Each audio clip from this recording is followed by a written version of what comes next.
the Union Budget 2023 is clearly aimed at further strengthening India's economic status.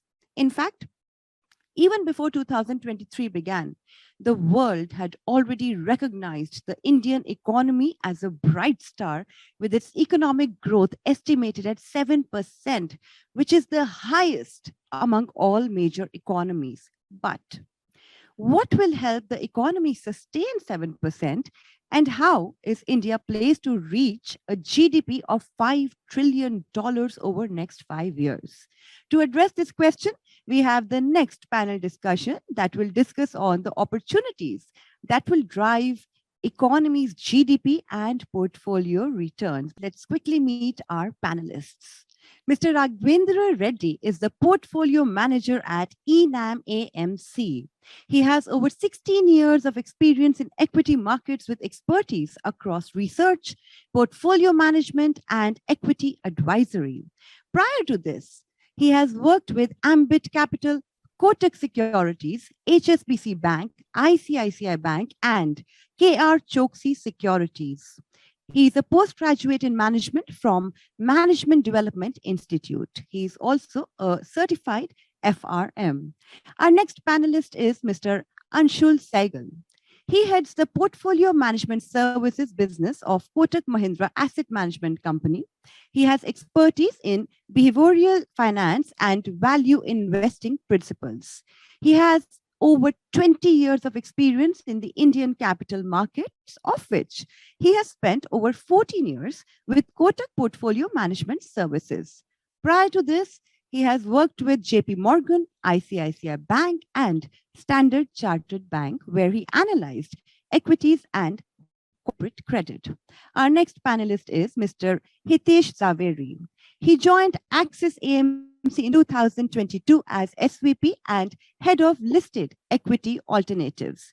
He is responsible for managing the Axis PMS portfolios along with relevant CAT3 AIF strategies. Hitesh has over 25 years of experience in portfolio management, investment banking, and equity research. Prior to joining Axis AMC, he served as head of investments in the PMS business at Aditya Birla Mutual Fund.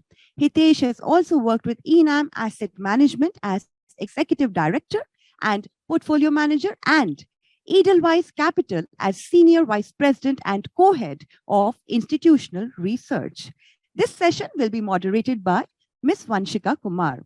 She's a buy-side market and product specialist at South Asia Bloomberg. She has 15 years of experience spanning product development, equity sales, and product sales in the South Asia region.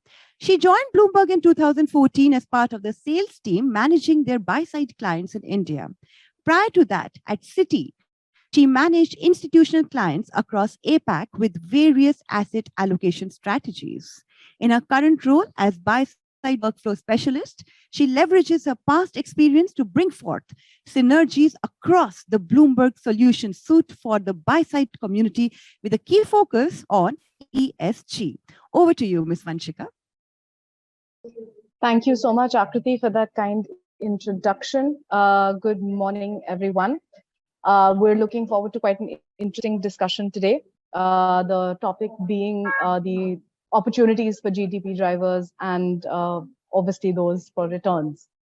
Now, just to set a little bit of context, we've all gone through the economic survey today, recently, and India is set to witness a GDP growth of 6.8% in 23-24. Depending, obviously, on economic and political developments of the world as we know what's going on. Now, if you look at the primary drivers of growth in the past, they would be centered around capex and consumption. And with COVID now behind us, the economy is getting back into high gear. And it's expected to be one of the fastest growing economies this side of the world, and probably even the other side as well. And as it increases momentum, we're all here together today to discuss what these opportunities are likely to be and what it is that would drive this growth further and obviously hence returns. So before we really get into the meat of the discussion, given the panelists that I have, I think I would be amiss to not at least get a little bit of a view on the already much talked about budget that we've had announced recently. And obviously, the budget does give us a window into the areas that the government is looking to invest in to create these growth opportunities. So I think first question to everyone, and I think we'll keep it obviously brief because we've had quite a few discussions around this, I'm sure, in all of our capacities. But two key points from all of you around what are the big notes that we need to take as drivers from the budget that has just gone by. I will hope we can start with Hitesh, then go to Anshul, and then go to Raghav, or vice versa. I'll leave it to all of you. Hitesh, you're on mute. Hey, good morning, and thanks, Vanshika, and everybody. Hello. So one of the, by the way, before I tell my two quick main takeaways from budget, I'm really happy that after the budget we did not have a wild swing one way or another as it should be, and it has been the case for a while. So that's actually a good thing. Having said that, I think the two big takeaways, one is the paths to the fiscal consolidation, budget deficit being brought down, and with a clear pathway to be further brought down in the next year as well. And that that is very critical for as a country to have a path towards lower interest rates and our ability to leverage a bit more and spend more, and it's important to have the fiscal spending in control. That is one takeaway for me. And the second takeaway is that leaving some money in the hands of people at the lower end, the less than 7 lakhs, now it's tax free and tax slabs have been brought down. So there is some income left with people, and also at the top slab, people who are in the highest income slab, the tax rate being brought down effectively from 42.7 to 39%, and there are different categories that are going to benefit from them.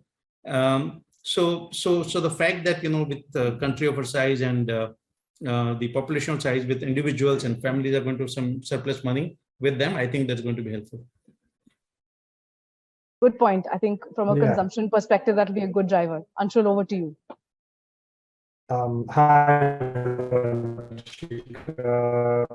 good morning, everyone. So if you look at this budget, and if you go back to the previous eight budgets, this is a government which doesn't believe in big bang announcements in the budget. They keep it very business-like. And the intent really is to give consistency of a policy to the viewers. And that's really what was established even in this budget. Clearly, there were two focus areas. One was fiscal consolidation. The glide path to fiscal consolidation was reiterated. And the second was greater investment on capital expenditure. Over last year, revenue expenditure has been by and large kept flat, and capital expenditure has risen by over 30%. The expectation for the allocation to capital expenditure has risen by over 30%. As we all know, the multiplier effect of capital expenditure is far greater than revenue expenditure. Some say even 5 times greater. This is going to get us greater bang for the buck. And so these two were standout takeaways for me. Clearly, keeping it business-like, focusing on fiscal consolidation and on capital expenditure. If you ask me, one disappointment, it was that in this budget speech there was no shairi. Generally you would have shairi of the nature of waqt ka taqaza and hai and something, but none of that was there in this budget speech. So that can be taken away as a point of disappointment. Interesting point, actually. It does leave you with something to remember. Maybe this time people were focused too much on the income tax slabs and the hope around that, given the inflation that they're having to deal with. But Raghav, over to you. What would be your two key takeaways here? Yeah. A very good morning to my esteemed co-panelists. And I would say, I would agree partially with what Anshul was telling about. They have articulated a policy to take India to a greater height by the turn of this decade. I think there has been a great deal of consistency in what has been the articulated policy and specific trends and specific policy steps to achieve that. So if you look at each and every area which has been earmarked for spending, I would say if you have to use a single line to describe the budget, I would say it's predictable. It's very, very interesting to see government execute with a focus which we've not seen historically in our country. And I would say the second point would be that while we look at very large big bang headlines like capex and infra, I think there is also a very, very right from the day one from 2014, if you see, there has been a very minute, detailed focus on improving the quality of life of citizens and overall improvement in the quality of life for people. In this budget, there was a focus on things like millet farming and increasing the spend on healthcare infrastructure. After COVID, I think there is a renewed focus on improving the healthcare infrastructure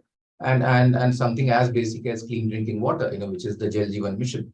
So I think while government has a very, very large target to deliver on areas like capex, infrastructure, hard infrastructure, they're not losing sight of the citizen and things like affordable housing, things like clean drinking water, and things like healthcare infrastructure. Because if you don't create that infrastructure, you will not have a very, very key ingredient of a developed nation, which is a vibrant and a very functional healthcare infrastructure. So I would say infra and all the other things which go into making quality of life better for the citizens.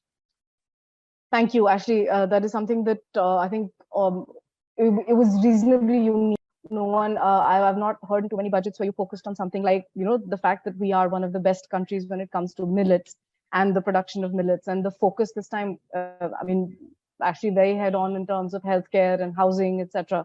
These were all topics that were discussed in a lot of detail in the budget. So if not the income tax slabs, there's a lot of focus on citizens from a very different perspective, I guess, in the budget this time. But now, if I had to now if we focus on and look at the drivers that we're looking at, right? Where is the next leg of GDP growth going to come from? Capex has been, and being an emerging market, Capex is one of the things that we will always focus on. And like Anshul mentioned, right, plus 30% year on year, and the fact that it's a multiplier effect. One thing that Anshul, I would actually like to ask you this itself. Obviously it's just come out in this budget, and it's historically been a driver for India, the fact that it has been a big contributor and has led to others. Is this going to sit in the driver's seat right now when it comes to India? At least if I look at the 4 to 5 years from an economy perspective, probably I could technically use the word short term. So in the short term, at least, will Capex continue to be that driver for GDP and a sector, hence, for all of us to continue focus on without relent? Vanshika, if we go back, say 6-7 years, maybe even 8 years, our capex to GDP used to be about 1.5%, and that number is up to nearly 3% today. So clearly there has been a consistent rise in capital expenditure as a proportion of GDP. And we should also remember that nearly 8 to 9 years were lost because there was overcapitalization prior to that. Some of it was malafide in nature, which is why it needed to be washed out of the system. We all know that the Indian banking system had as much as 12 to 13 lakh crores of NPAs as a result of this overcapitalization. And that has been written off. As a result, what we are seeing is that the setback that we received in the previous 8 to 9 years, that is being to some extent made up now. And also the forward-looking policies of the current government, whether it is in the form of PLI schemes or it is in the form of making ease of doing business that much more greater. all of those, and in this you can talk about tax rates coming down and matching up with global rates, even a single window clearance of projects, etc. All of these are adding up to really capital expenditure doing well in the country. And we see this as only the beginning of a virtuous cycle over many years from now. If you noticed, the increase in private capital expenditure is as much as 36% as of November of last year for that period, that same period the previous year. And we are seeing that private capex is coming back with a bang. Our belief is that India is going to see a virtuous cycle, multi-year cycle of capital expenditure moving up. Manufacturing in this country is only just starting, and that has legs. So we think that your assertion is right. Thank you. And actually, I think the fact that the whole aspect of making the tax rates a little bit more in line, having that ease of doing business will make India a slightly more attractive setup to come. We've already heard about Apple wanting to set up a plant, Samsung wanting to do this. So we already know that all the states are working on this. So I guess manufacturing is one of the big things that we would be looking at. But I heard, I saw Raghavendra unmute. Raghavendra, do you have anything you wanted to add on this? I would say that, taking over from what Anshul is mentioning, I think in the last 8-9 years, I think in many areas of hard infrastructure, I think we have accomplished probably what we've not accomplished over the initial 6 to 7 decades of post-freedom India. So I would say, if you look at the current numbers, if you add FDI, if you add government capex, both central and state, and corporate capex, I think we are looking at a significantly higher number for the next 5 years.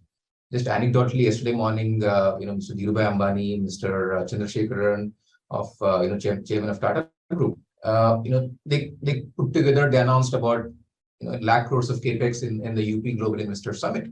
So you should if you pick from anecdotes like this, and if you look at the budget's announcement and ongoing capex which is announced by the top 500 companies in the listed universe, I would say that we are looking at capex to GDP number which is very, very healthy. And if most of these projects materialize and this is basically addition to the gross fixed asset base of Indian economy, and if you take a base multiplier of 1 to 2 times of the infrastructure in terms of roads, airports, railways, key infrastructure like ports and power transmission and distribution, affordable housing, I think we are looking at a very, very healthy contribution from capex to actually achieving the overall GDP growth number and getting to the target of $10 trillion by the turn of this decade. Thank you. I think it's reassuring because personally as well, I think manufacturing is probably the next place that I'm going to start focusing on and doing a little bit more research to see the companies that are probably going to leverage all of this that is going to happen. Specifically now, I missed the article about UP, so I will start doing some R&D there as well. But Hitesh, anything that you would want to add? Because I have another for you basis our earlier discussion around one of the drivers, but anything to add from a CapEx perspective?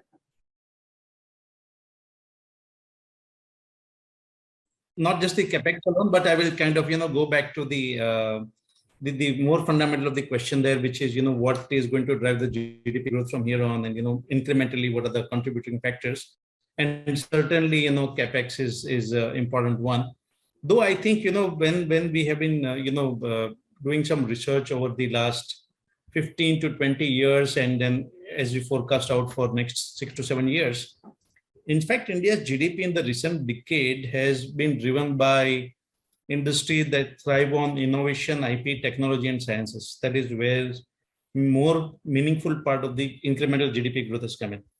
So take, IT services, technologies, and SaaS, and so on. The last NASSCOM McKinsey report said that as we're doing $150 billion, that India will do around $350 to $400 billion by 2025-26, which is a magnificent growth, right? And a substantial amount of number. Similarly, take internet and e-commerce, how where the numbers were. And a while ago, 6 to 7 years ago, Bharti used to give out a number saying that, because India had, 10 to 15% penetration of mobile phone at a certain point in time, when it went to 60% and more, India's GDP grew by, incrementally by more than 1% a year. And that's a big number on an incremental basis, just by the penetration. Similarly, when, we are going to have more smartphones and more 5G penetration, it is going to have, similar impetus for the growth rate. So again, chemicals and specialty chemicals, pharma, biotech, and of course, the big one is going to be the automotive and the mobility, the entire conversation about mobility. It's, more than 110, 20 years ago that we saw the revolution of, vehicles not being pushed by animals, but by ICE engine and so on. And what are we seeing today is that, lucky enough to be seeing another transition after what population at that time saw in 1910 and 1905, is that, vehicles are going to be incrementally more powered by, electric vehicles and so on. And we are going to witness the transition over the next 10 to 15 years, which already began for a while. Banking and fintech, again, the way I see it, again, powered more and more by tech than not. Omnichannel retail. So when I'm looking at all these sectors, the incremental growth in GDP, as much as budget is helping with the enabling infrastructures and the PLI and the favorable corporate tax structures, I think I would also focus on the IP, sciences, tech-enabled areas. That actually, I was reading the stats from the economic survey. I mean, December 2022, UPI, we had about 782 crore transactions on UPI. It's showing you how much, as an economy, it comes down to the way that we're leveraging technology to make transactions simpler, and it just transferring money between you and me. It's become just so much easier by the enablement, the tech, mobile, like you said, technology. The whole infrastructure around telecom, etc. It's gotten together and given us a great base to take off of. And if you add in the ease of doing business that Anshul was speaking about, right? I mean, innovation is being encouraged in India like it has never been before. The amount of people you hear who are leaving their standard corporate jobs to set up startups, trying to leverage technology, either around logistics or finance, etc. So yeah. if I may come in, so one of the points that is kind of getting underappreciated. So the hard infrastructure really matters and it's very crucial, especially a country like ours where we're underpenetrated. But the other infrastructure of having a very powerful, working, effective, penetrated digital public goods, digital public infrastructure.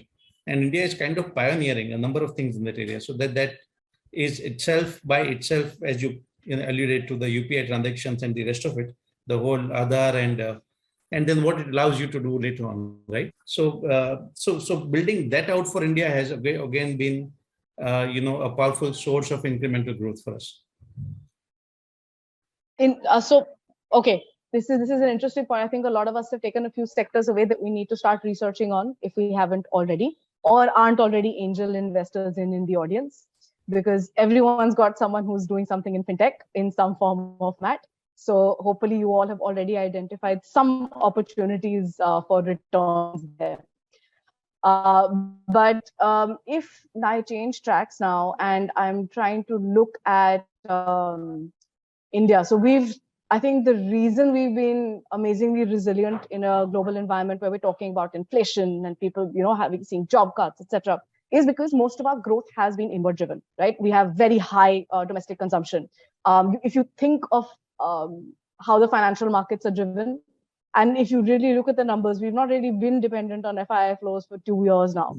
It's great that they're there, but it's okay if they're not. It's been very apparent over the last 2 years specifically. If we go back, I think in all of our careers, everyone was always wondering, if the treasury rate goes up, people will pull money out and the market will fall. Now, not so much. Now people don't look at SPX in the morning when they get up before they see what's going to happen to the Nifty anymore. So I am going to actually switch tracks to see how is this going to help us get investments from the outside in, right?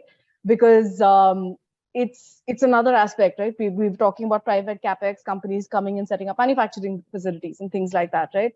So, Raghav, if I had to bring you in here, right, what would be some of the key drivers you think are we headed in the right direction? Are we going to see inflows? Just get your thoughts. Yeah, I think what we've seen is, pre-COVID and during COVID, what government has done to bring a lot of your economic activity under the formal channels has led to very, very significant increase in the penetration of financial products as a form of savings. Historically, we were gold and real estate economy, where and of course FDs. We have moved from there into equity becoming a very, very key part of the financialization trend. What I would say is also that if you have to see how capital flows into markets would materialize, it's also very important to look at how we've managed the entire situation during COVID, pre-COVID, how we've managed the entire food security, the energy security situation, the healthcare crisis situation, and how we've actually the way we've stood out by being very, very prudent and responsible in using monetary policy instead of using fiscal policy stimulus or fiscal policy response to jumpstart the economy during COVID and post-COVID. I think that's actually set us apart from a lot of other developed countries today. The inflationary trends and the necessity to take very, very significant increases in interest rates globally has actually put a lot of pressure on economies globally. While in India we've seen a rate hike, as recent as this week, we are still capable of growing with an interest rate where we are today. And we believe that if you look at opportunities like China Plus One during COVID, and now because the entire post-Ukraine situation, we're also seeing Euro Plus One as a key trend. And as an economy, I think we have the three advantages of very, very favorable demographics, a very vibrant democracy, and a stock market or equity market which is very, very diversified in terms of the sectors which it represents. And very few markets of our size with the GDP growth of our pace are available for global investors today. So currently we are global capital is taking a little bit of a pause, but I think we continue to be one of the, I would say, most pragmatic opportunities for long-term global investors. So domestic flows continue to be very, very healthy, and once the dust on the global scenario settles down, I think we should see even global flows coming back to India. Good point. We're looking at them more from a longer term perspective more than anything else. Now, this is definitely so. If I'm looking at this, financial markets stable. We're not seeing too much of instability. Shorter term events keep happening. Those are consistent. We've all known that it's always better to invest for the long term versus trying to always look at those quarterly returns and the earnings estimates that change on a quarter-to-quarter basis when you're evaluating either the economy or a specific company. But I'm just going to switch around a little bit. And Ansha, I remember we were discussing this when we were saying that the fact is that we were discussing how we also brought it up here in terms of the trade deficit and how that is also going to contribute a little bit to this. So the whole aspect of investment bases, etc. in India. Are we the new next manufacturing hub? Do you think we're being looked at in that way?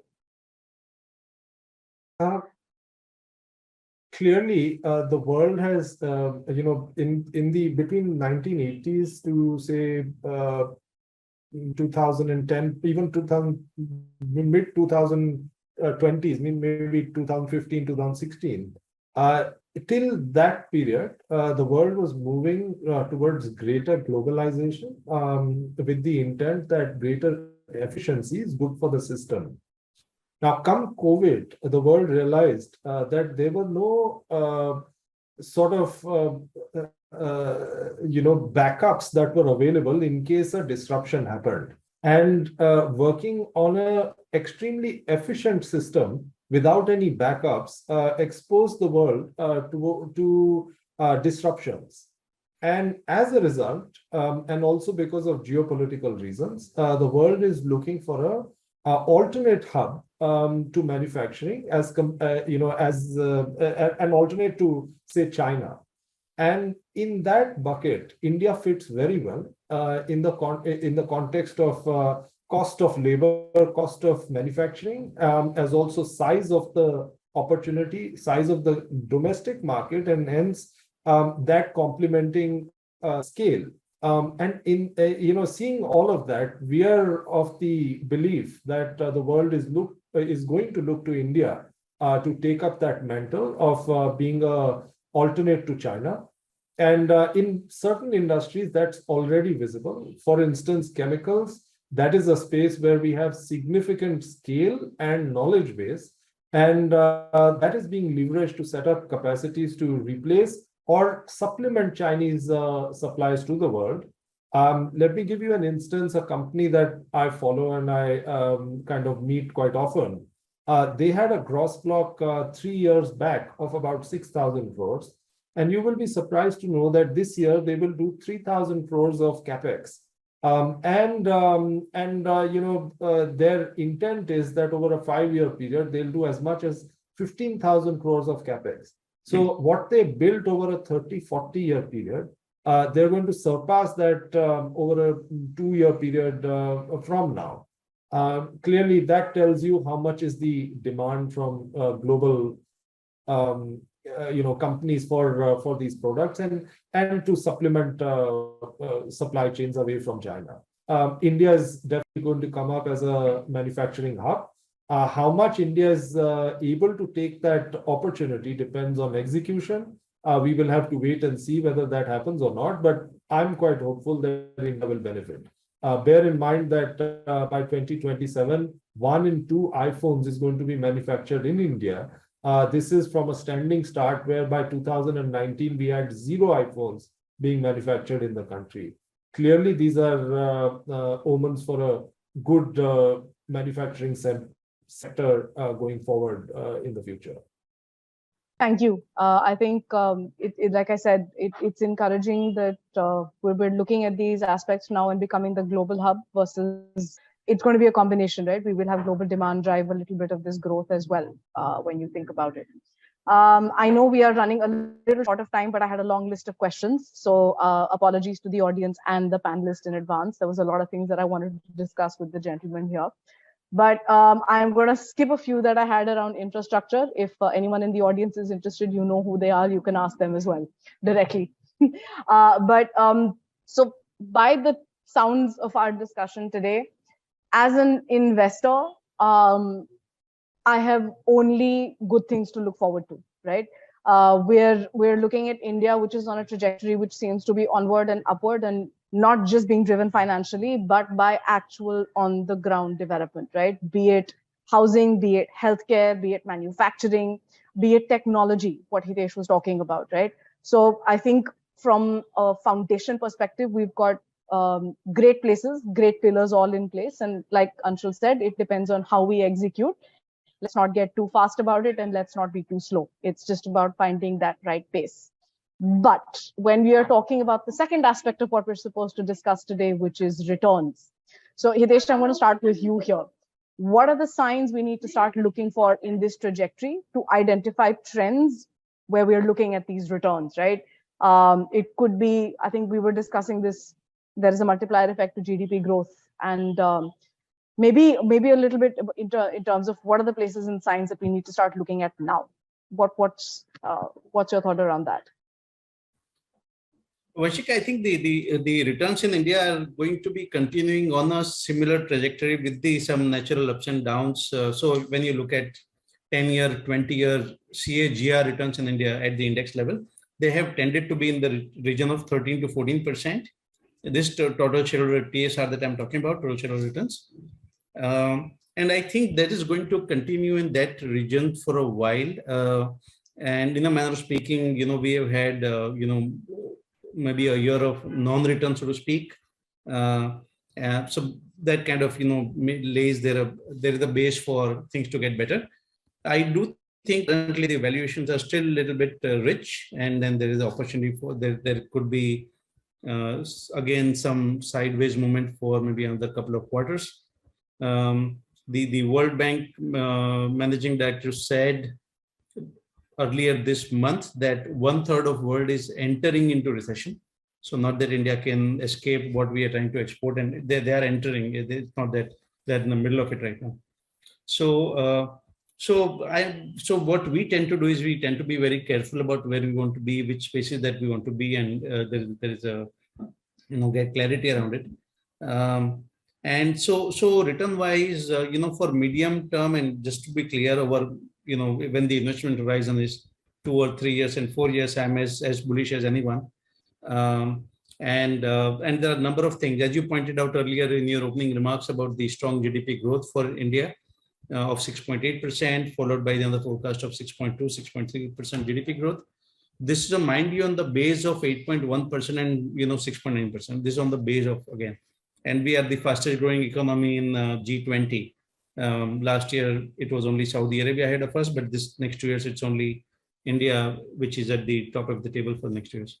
So I think returns would be there. I mean, in case you were to ask for sectors, I think, for example, banking should continue to do well, NBFC should continue to do well, automotive ancillaries are looking healthy. There are reasons for some names in pharma and biotech to come around and so on. So these are some, and many of the bottoms of story there, actually not necessarily industry related, but with some patience, I think there are returns to be made in this market. Fair. Raghav, anything from you on this? Anything that we should start looking at in terms of signs for where we're going to get there? Yeah. So I would say if you just go back and sit where you were in 2013, if you go back 10 years, 2014 was when this new government took over, and from there till 2023, it's about roughly little short of 10 years. Barring a couple of years, every year we had large self-inflicted policy decision which put brakes on a lot of economic activity.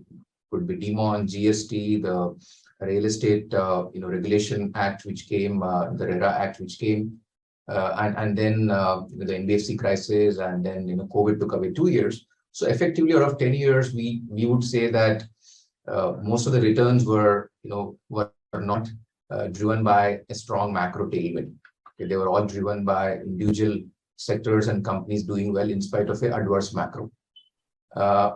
But if you look at the kind of groundwork we've done to get the foundation of the economy right, in terms of formalization, in terms of strengthening the banking system, and all the good work through the reforms, I would say that for the next 5-10 years, the macro looks far better. There are near-term challenges like global interest rates, the recession in the global economy, in some parts of the global economy, and the ongoing geopolitical situation, which is fluid.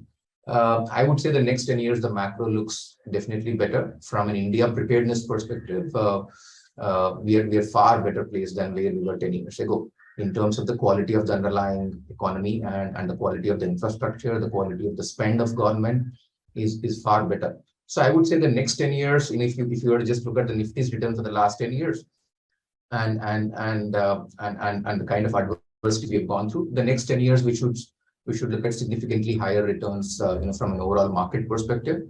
And the individual manager, depending on his capability to add alpha to the portfolio, I think you should look at very, very healthy returns over the next 10 years for investors.